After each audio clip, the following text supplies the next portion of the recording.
Emma looked like any other teenager sitting in seat 12F. Nobody knew she had been secretly taking flying lessons for 3 years when the captain suddenly collapsed at 35,000 feet. The flight attendants made a desperate announcement asking for help. Emma's hidden passion was about to save 280 lives. Before you continue reading, comment below which country you're from and don't forget to subscribe for more incredible stories. The Boeing 777 hummed steadily through the night sky as Flight 892 made its way from Denver to London. Outside the small windows, darkness stretched endlessly, broken only by the occasional glow of city lights far below. Inside the cabin, most of the 280 passengers were sleeping or quietly watching movies on their personal screens. In seat 12F, Emma Rodriguez adjusted her neck pillow and pulled her blanket higher. To anyone looking at her, she appeared to be just another tired teenage passenger traveling with her family. Her long brown hair was tied back in a simple ponytail, and she wore a comfortable gray hoodie and jeans. Next to her sat her mother, Maria, who was reading a book with a small reading light. "Try to get some sleep, Mija," Maria whispered to her daughter. "We still have 7 hours until we land in London." Emma nodded and closed her eyes, but sleep wouldn't come. Her mind was racing with excitement about their family vacation to Europe. It was her first time crossing the Atlantic, and despite her calm appearance, she was thrilled about everything they would see and do over the next 2 weeks. What her mother didn't know, what none of the passengers around her could have guessed, was that Emma Rodriguez carried a secret that would soon prove invaluable to everyone aboard Flight 892. For the past 3 years, Emma had been taking flying lessons at a small airport outside Denver. It had started innocently enough. Emma's grandfather, Miguel, was a retired airline pilot who had always filled her childhood with stories about flying. When she turned 13, he had surprised her with an introductory flight lesson as a birthday gift. What was meant to be a one-time experience had turned into a passionate hobby. Every Saturday for 3 years, Emma had ridden her bike to Rocky Mountain Regional Airport, where she worked part-time jobs to pay for flying lessons. She cleaned aircraft, helped with maintenance, and did paperwork for the flight school in exchange for instruction time. Her logbook, carefully hidden in her bedroom back home, showed 89 hours of flight time in single-engine aircraft. Emma had soloed on her 16th birthday just 2 months ago. The memory of that first solo flight still gave her chills. She had taken off alone, circled the airport 3 times, and landed safely while her instructor watched from the ground. It was the most terrifying and exhilarating experience of her life. But Emma kept her flying lessons secret from most people, including her parents. She knew they would worry about the safety and cost of flight training. Her grandfather helped her keep the secret, telling her parents he was teaching her about aviation history and aircraft maintenance when she spent weekends at the airport. One day, her grandfather had told her just before this trip, "Your flying skills might help someone in ways you never expected. A pilot never knows when they might be called upon to serve others." Emma had smiled at his words, thinking he was just being dramatic. She was just a teenager who loved flying small planes on weekends. She never imagined that his prediction would come true 35,000 feet above the Atlantic Ocean. In the cockpit of Flight 892, Captain David Chin was feeling unusually tired. At 48 years old, he had been flying commercial aircraft for over 20 years, accumulating more than 15,000 flight hours. But lately, he had been experiencing headaches and occasional dizziness that he attributed to stress and long flights. "Everything looks good on our route," said First Officer Sarah Mitchell, a competent pilot with 4,200 hours of experience. "Weather reports show clear skies all the way to London."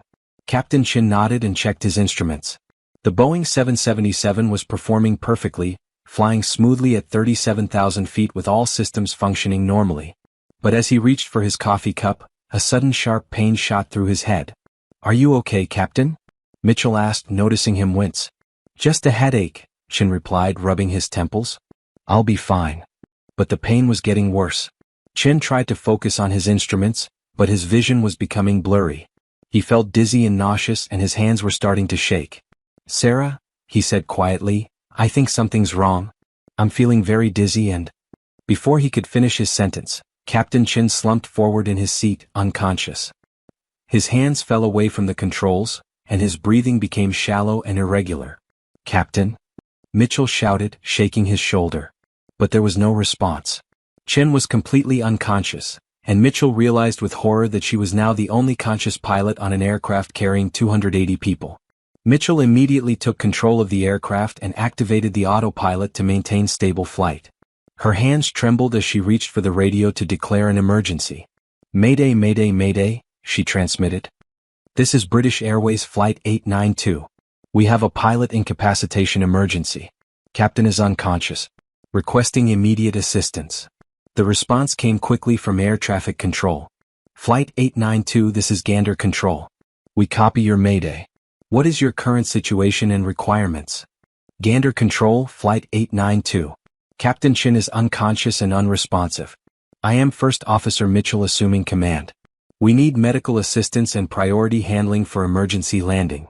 As Mitchell handled the radio communications, she felt panic rising in her chest.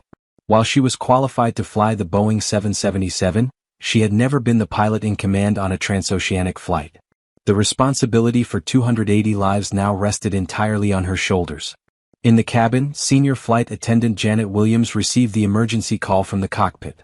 With 15 years of airline experience, she had handled medical emergencies before, but never one involving the pilots. Williams quietly alerted her crew to the situation and then made her way to the cockpit to assess the situation firsthand. When she saw Captain Chen unconscious in his seat, her professional training took over. How can we help? Williams asked Mitchell. I need you to make an announcement, Mitchell replied, her voice steady despite her inner panic. Ask if there are any qualified pilots among the passengers. I could really use assistance from someone with more experience. Williams nodded and returned to the cabin. She knew that such announcements might cause anxiety among passengers, but finding qualified help was more important than avoiding worry. She picked up the intercom microphone and took a deep breath. Ladies and gentlemen, this is your senior flight attendant speaking. We have encountered a medical emergency that requires immediate attention. Our captain is unable to continue his duties, but our first officer is safely operating the aircraft. A murmur of concern rippled through the cabin as passengers began to wake up and pay attention to the announcement. If there are any qualified pilots among our passengers, commercial pilots, military aviators, flight instructors, or anyone with significant aviation experience, please press your call button immediately. We need your assistance to ensure everyone's safety. The announcement sent a wave of anxiety through the cabin. Passengers began looking around nervously, whispering to each other about what this might mean for their flight. Emma's eyes snapped open the moment she heard the words medical emergency and pilots. Her heart began racing as she processed what the flight attendant had said. The captain was unable to continue his duties, and they were asking for qualified pilots to help. Emma sat up straight, her mind racing. She had 89 hours of flight time, but all of it was in small single-engine aircraft. She had never even seen the inside of a commercial airliner cockpit, let alone flown one. But she understood basic flight principles, navigation, and emergency procedures. Mija, what's wrong? Her mother asked, noticing Emma's sudden alertness. Emma stared at the call button above her seat. Part of her wanted to respond to the call for help, but another part was terrified. She was just 16 years old. How could she possibly help fly a massive commercial aircraft? But as she listened to the worried conversations around her and saw the fear in other passengers' eyes, Emma remembered her grandfather's words about pilots being called upon to serve others. She also remembered everything he had taught her about courage and responsibility. Mom, Emma said quietly, I need to tell you something. I've been taking flying lessons for 3 years. I know how to fly airplanes. Maria's eyes widened in shock. What? Emma, what are you talking about? Grandpa has been teaching me. I have almost 90 hours of flight time. I know it's not the same as this big plane, but I understand how airplanes work. I might be able to help. Before her mother could respond, Emma reached up and pressed the call button. Her hand was shaking, but her resolve was firm. If there was any chance she could help save everyone on this flight, she had to try. Flight Attendant Williams appeared within seconds, as if she had been waiting nearby for any response to her announcement. Are you a pilot? Williams asked hopefully. I'm a student pilot, Emma replied, her voice stronger than she felt. I have 89 hours of flight time in small aircraft. I know basic flight principles, navigation, and emergency procedures. Williams looked at Emma's young face and felt a moment of doubt. But desperate times called for desperate measures, and Emma was the only person who had responded to the call for pilots. Come with me, Williams said, leading Emma toward the cockpit.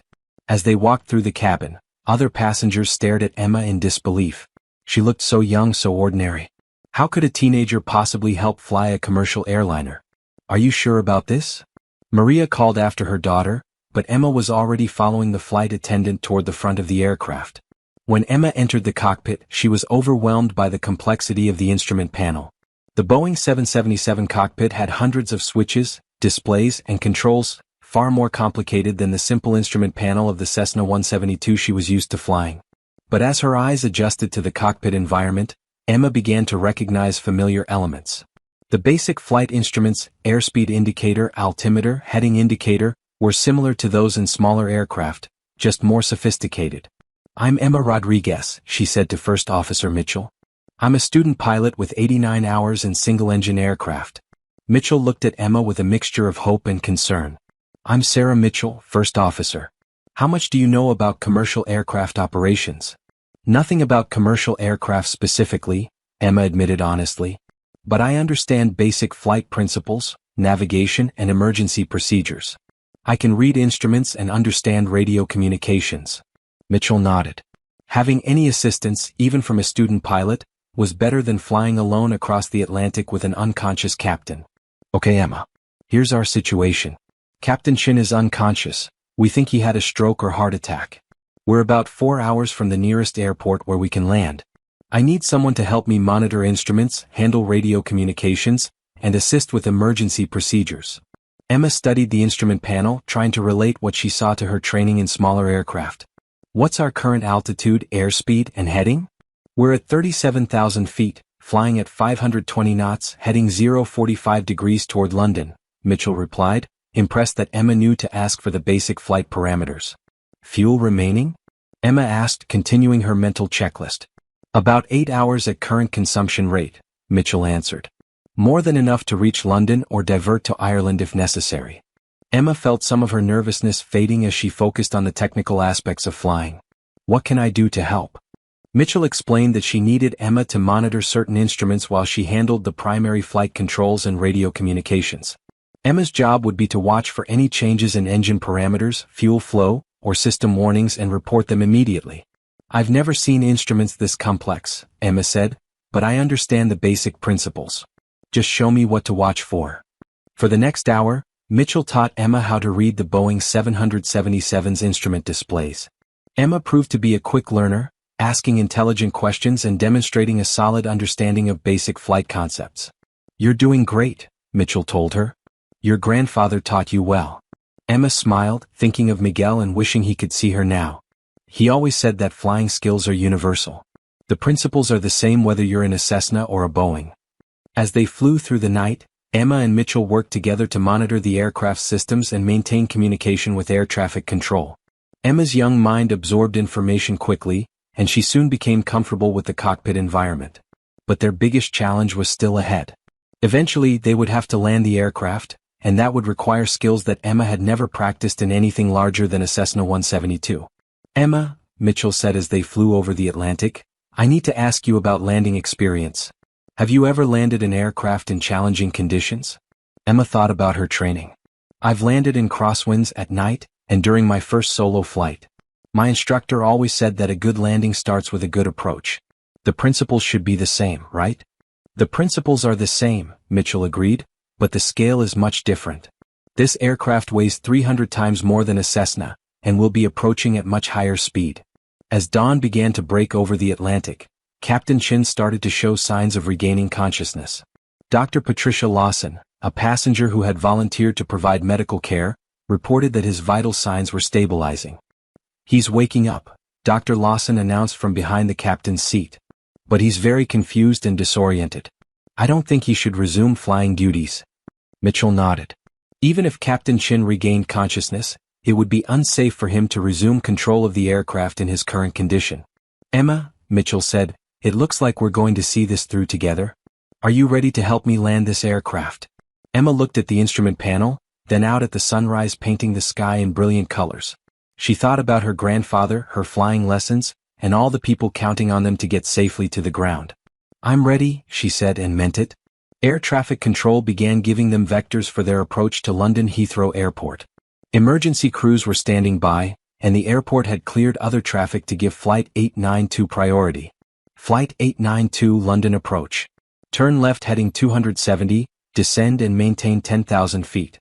Weather is calm winds, visibility 10 kilometers, ceiling broken at 3,000 feet. Left 270 down to 10,000, Mitchell acknowledged, beginning their descent toward London. Emma watched the altitude decrease steadily as they descended through the clouds. The instrument panel was a constant display of information: airspeed, altitude, heading, engine parameters, fuel flow. It was far more complex than anything she had experienced, but the basic principles of flight remained the same. "There's the airport," Mitchell announced as they broke through the clouds at 3,000 feet. Emma looked ahead and saw the sprawling complex of London Heathrow Airport. Multiple runways stretched across the landscape, with the distinctive parallel approach paths clearly visible. Flight 892, cleared for ILS approach runway 27 left. Emergency vehicles are standing by. Mitchell began configuring the aircraft for landing, lowering the landing gear, extending the flaps, reducing airspeed. Emma watched every action, understanding the purpose of each configuration change. "Airspeed 180 knots, rate of descent 700 feet per minute, Emma reported, reading the instruments as Mitchell had taught her. "Perfect," Mitchell replied. "You're doing exactly what I need." As they flew down the approach path toward runway 27 left, Emma felt a mixture of terror and excitement. In just a few minutes they would either land safely or... She didn't want to think about the alternative. 1,000 feet above minimums, Emma called out, continuing to monitor their approach. 500 feet, runway in sight, Mitchell announced. Emma could see the runway clearly now, a long strip of concrete growing larger in the windscreen. Emergency vehicles were lined up along the sides, ready to respond if needed. 100 feet, 50 feet, 30 feet, Emma called out their altitude as they approached the runway. The main landing gear touched down first with a firm thud, followed immediately by the nose gear. They were on the ground. Mitchell deployed the thrust reversers and applied the brakes, bringing the massive aircraft to a safe stop on the runway. "Flight 892, welcome to London," the control tower announced. "Outstanding job, crew." The cabin erupted in applause as passengers realized they had landed safely. Emma slumped back in her seat, exhausted but triumphant. She had just helped land a commercial airliner with 280 people aboard. "Emma," Mitchell said, reaching over to shake her hand, "you just proved that courage and knowledge can come from the most unexpected places. Your grandfather would be very proud." Captain Chin, now conscious but still weak, looked at Emma with amazement. "You're just a teenager. How did you know how to help fly this aircraft?" "My grandfather taught me that flying is flying," Emma replied simply. "Whether it's a small plane or a big one, the principles are the same. You just have to understand what the airplane is telling you and respond accordingly." As paramedics helped Captain Chin off the aircraft and passengers began deplaning, many stopped to thank Emma for her role in bringing them safely to London. "I can't believe a 16-year-old helped save our lives," said one passenger, a businessman who had been sitting near Emma's family. "Age doesn't matter when someone has the knowledge and courage to help others," Emma replied, wisdom beyond her years showing in her voice. Her mother, Maria, was waiting at the gate with tears in her eyes. "Mija, I can't believe what you did. I'm so proud of you, but I'm also angry that you kept your flying lessons secret." Emma hugged her mother tightly. "I'm sorry I didn't tell you, Mom. But Grandpa taught me that sometimes we have skills that we don't know we'll need until the moment comes to use them." The story of Flight 892 spread quickly through the aviation community and international media. A 16-year-old student pilot had helped land a commercial airliner in an emergency, saving 280 lives through quick thinking and basic flight knowledge. Aviation experts were amazed by Emma's performance. "She demonstrated that fundamental flight skills are universal," said Captain Robert Turner, a training instructor for British Airways. Her knowledge of basic flight principles, combined with her calm demeanor under pressure, made her an invaluable assistant during the emergency. Emma's flying instructor back in Denver was contacted by reporters and expressed his pride in his student. "Emma always showed exceptional understanding of flight principles," he said. "She asked intelligent questions and practiced until she got everything right. I'm not surprised she was able to help in this situation." But Emma herself remained humble about her role in the emergency landing. "First Officer Mitchell did all the hard work," she insisted. "I just helped monitor instruments and provided an extra pair of eyes. Any pilot would have done the same thing." 2 weeks later, after their European vacation was complete, Emma and her family returned to Denver. She was greeted at the airport by her grandfather Miguel, who had tears in his eyes as he hugged his granddaughter. "I always knew your flying skills would serve you well someday," he said. "But I never imagined it would happen so dramatically." "You were right, Grandpa," Emma replied. "You said a pilot never knows when they might be called upon to serve others. I just never thought it would happen when I was a passenger on someone else's airplane." Emma's experience on Flight 892 changed her life in many ways. She received offers for scholarships to aviation programs, invitations to speak at pilot conferences, and recognition from aviation organizations around the world. But more importantly, the experience gave her confidence in her abilities and confirmed her passion for aviation. She decided to pursue a career as a commercial pilot, inspired by First Officer Mitchell's professionalism and Captain Chen's years of experience. That night over the Atlantic taught me that flying isn't just about knowing how to operate an aircraft, Emma reflected months later. It's about being prepared to help others when they need it most. It's about staying calm under pressure and using your knowledge to serve something bigger than yourself. Emma continued her flight training with renewed dedication. She earned her private pilot license on her 17th birthday and began working toward her commercial pilot license. Her goal was to become an airline pilot like Captain Chen and First Officer Mitchell, carrying passengers safely around the world. Years later, when Emma Rodriguez became Captain Rodriguez flying her own commercial flights, she would often tell her passengers that aviation is a community where pilots look out for each other. She would remember the night when she was just 16 years old, sitting in the cockpit of Flight 892, learning that courage and knowledge can come from the most unexpected places. And sometimes, late at night while flying over the Atlantic on her own commercial flights, Captain Rodriguez would think about that teenage girl who had pressed the call button when help was needed. She would remember the lesson her grandfather had taught her, that a pilot never knows when they might be called upon to serve others, but when that moment comes, they must be ready to answer the call. The story of Flight 892 became legendary in aviation circles, a reminder that heroes can emerge from anywhere when circumstances demand it. It proved that age and experience, while valuable, are not the only qualifications for courage and service to others. Emma Rodriguez had been just 16 years old when she helped land a passenger jet safely. But in that moment, suspended between earth and sky, she had demonstrated the true spirit of aviation, the willingness to use your skills, no matter how limited, to help others in their time of greatest need. The teenager in seat 12F had become a hero, not because she was the most qualified person on the aircraft, but because she was the only person willing to step forward when help was desperately needed. And in doing so, she had saved 280 lives and inspired countless others to pursue their own dreams of flight. Flight 892 had taken off from Denver with 280 passengers and crew. It landed in London with 280 passengers and crew, plus one new pilot who had discovered her calling among the clouds. Emma stood in the cockpit of a small Cessna 172 at Rocky Mountain Regional Airport, but everything felt different now. The same instrument panel she had trained on for 3 years looked almost simple compared to the complex Boeing 777 systems she had helped operate over the Atlantic. "Ready for your commercial pilot license training?" asked her instructor, Captain Mike Stevens, who had been following Emma's story since the Flight 892 incident. Emma nodded, but her mind wandered back to that night 6 months ago. The media attention had been overwhelming at first.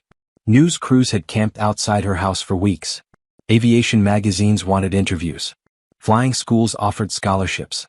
Even the president had called to congratulate her. But what meant the most to Emma was the letter she received from First Officer Sarah Mitchell 3 months after the emergency landing. Mitchell had been promoted to captain and was now flying her own routes for British Airways. "Dear Emma," the letter had read, "I wanted you to know that what you did that night changed my perspective on aviation forever. You reminded me that flying isn't just about following procedures, it's about having the courage to step up when others need help. You showed wisdom and maturity that many pilots with thousands of hours don't possess. I hope you continue pursuing your aviation dreams. The industry needs more pilots like you." Emma kept that letter in her flight bag, reading it whenever she felt overwhelmed by the attention or uncertain about her future in aviation. The months following the incident had brought unexpected challenges. Some people questioned whether a 16-year-old should have been in the cockpit at all. Aviation authorities launched an investigation to determine if proper procedures had been followed. Critics argued that allowing an unlicensed minor to assist in flying a commercial aircraft set a dangerous precedent. "The regulations exist for good reasons," one aviation expert had told reporters. "While the outcome was positive in this case, we can't encourage untrained individuals to take control of commercial aircraft, regardless of their good intentions." Emma understood these concerns. She had spent many sleepless nights wondering if she had done the right thing. What if something had gone wrong? What if her inexperience had caused problems rather than solving them? But Dr. Patricia Lawson, the physician who had treated Captain Chen during the flight, offered a different perspective when she spoke to reporters. Emma didn't take control of the aircraft. She provided assistance to a qualified pilot who was flying alone in an emergency situation. Her knowledge of basic flight principles and her calm demeanor under pressure were exactly what First Officer Mitchell needed. Sometimes having an extra pair of trained eyes is more valuable than having another licensed pilot. Captain Chin himself had defended Emma's actions during his recovery. "I've been flying for 20 years and I've seen pilots with thousands of hours panic in far less serious situations." Emma kept her head, followed instructions, and provided valuable assistance. She didn't try to be something she wasn't, she used the skills she had to help others. That's what good pilots do. The aviation investigation had ultimately concluded that First Officer Mitchell had acted appropriately by accepting assistance from a passenger with flight training during an emergency situation. The report noted that Emma had not assumed control of the aircraft or performed duties beyond her capabilities. Instead, she had served as an additional crew member under Mitchell's supervision. As Emma progressed in her flight training, she began to understand the full complexity of what had happened that night. She realized how much she hadn't known about commercial aviation systems, procedures, and regulations. The experience had given her tremendous confidence, but it had also shown her how much she still needed to learn. "Flying that Boeing 777 was like playing a symphony on a piano when I only knew how to play simple melodies," Emma explained to a group of young aviation students during a speaking engagement. "I could read the music and understand the basic principles, but I had so much more to learn about the instrument itself." Her grandfather Miguel had become something of a celebrity himself after the Flight 892 story broke. Aviation journalists wanted to interview the man who had taught the teenage hero to fly. Miguel handled the attention with characteristic humility. "I taught Emma the basics of flying," he told one reporter. But what she showed that night, the courage, the wisdom, the willingness to help others, that came from her own character. You can teach someone to fly an airplane, but you can't teach someone to be brave when it matters most. Emma's relationship with her parents had evolved as well. The secret flying lessons had initially caused tension in the family. Her mother, Maria, struggled with feelings of betrayal and worry about the risks Emma had been taking without her knowledge. "I was angry at first," Maria admitted during a family interview 6 months after the incident. "Not because Emma had helped save those people, but because she had been keeping such a big part of her life secret from us. I worried about what other secrets she might be keeping." But the family had worked through these issues with the help of counseling and open communication. Emma's father, Carlos, who had been working overseas during the Flight 892 incident, returned home to find his daughter transformed from a typical teenager into a young woman with a clear sense of purpose. "The hardest part," Carlos said, "was realizing that our little girl had grown up enough to make life and death decisions for 280 people. As a parent, you want to protect your children from that kind of responsibility. But Emma showed us that sometimes our children are ready for more responsibility than we think they can handle." The scholarship offers had been numerous and generous. Major airlines, flight schools, and universities had all extended invitations for Emma to continue her aviation education with full financial support. But Emma had chosen to remain in Denver and continue her training with the same instructors who had taught her the fundamentals. "I learned everything I needed to know about flying from the people at this airport," Emma explained to disappointed recruiters. "I want to complete my training here where it all started. These people believed in me before anyone knew my name." Her decision to stay local had disappointed some aviation industry leaders who wanted to fast-track her career development. But Emma's instructors supported her choice, understanding that she needed time to develop her skills gradually rather than being rushed into advanced programs. "Emma has shown remarkable maturity for her age," said Captain Stevens, who had taken over as her primary instructor. "But she's still a 17-year-old who needs to learn at her own pace. The aviation industry will benefit more from allowing her to develop naturally rather than treating her like a celebrity pilot." The training for her commercial pilot license was significantly more demanding than her previous lessons. Emma studied aerodynamics, meteorology, navigation systems, and federal aviation regulations.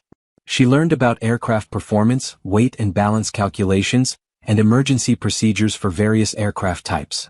But the most valuable part of her training was learning to make decisions as pilot in command. During her student pilot training, her instructor had always been there to correct mistakes or take control if necessary. Now she was learning to fly as the final authority for aircraft safety, responsible for every decision made in the cockpit. "The hardest thing about becoming a professional pilot," Captain Stevens explained during one lesson, "isn't learning to fly the airplane. It's learning to make good decisions under pressure, especially when you don't have complete information." Emma thought about this advice often, remembering the night over the Atlantic when she had to make quick decisions based on limited knowledge. She realized that her experience on Flight 892 had given her a head start in understanding the weight of pilot responsibility. Her flying skills improved rapidly under intensive training. She practiced instrument approaches in low-visibility conditions, learned to handle aircraft emergencies, and studied the complex systems of larger aircraft. Each lesson built upon her existing knowledge while expanding her capabilities. The emotional impact of the Flight 892 experience continued to influence Emma's development as a pilot. She carried a deep sense of responsibility for passenger safety that went beyond what most student pilots experienced.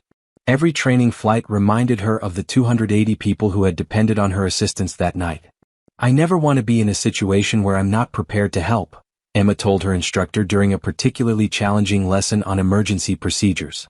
"Those people trusted me with their lives.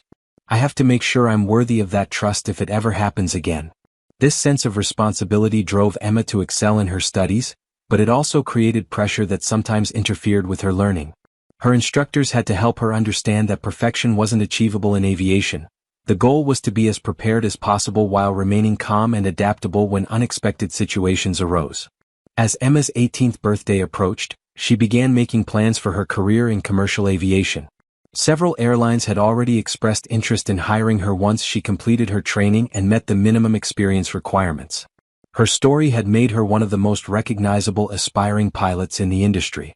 But Emma remained focused on the fundamentals of flying rather than the celebrity aspects of her situation.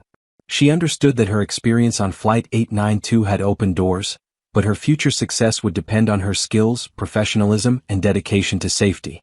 That night over the Atlantic was just the beginning, Emma reflected during a quiet moment at the airport where her aviation journey had started. "It showed me what I want to do with my life, but now I have to put in the work to earn the right to do it professionally." Her grandfather Miguel, now in his 70s but still sharp and energetic, continued to be her strongest supporter and wisest advisor. He had watched his granddaughter transform from an eager 13-year-old taking her first flying lesson into a mature young woman with a clear vision for her future. "The most important thing I taught Emma," Miguel said during one of their frequent conversations at the airport, "wasn't how to fly an airplane. It was to understand that being a pilot means serving others. Everything else, the technical skills, the procedures, the regulations, those are just tools for serving that higher purpose." As Emma looked toward her future in aviation, she carried with her the lessons learned during those terrifying and exhilarating hours aboard Flight 892. She had discovered that courage wasn't the absence of fear, but the willingness to act despite fear when others needed help. The teenager who had pressed the call button that night had grown into a young woman who understood the true meaning of aviation, not just the mechanics of flight, but the responsibility that comes with the privilege of carrying people safely through the skies. Flight 892 had changed everyone aboard that aircraft, but perhaps none more than Emma Rodriguez, who had discovered her calling among the clouds and was determined to spend her life living up to the trust that 280 strangers had placed in her on one extraordinary night over the Atlantic Ocean.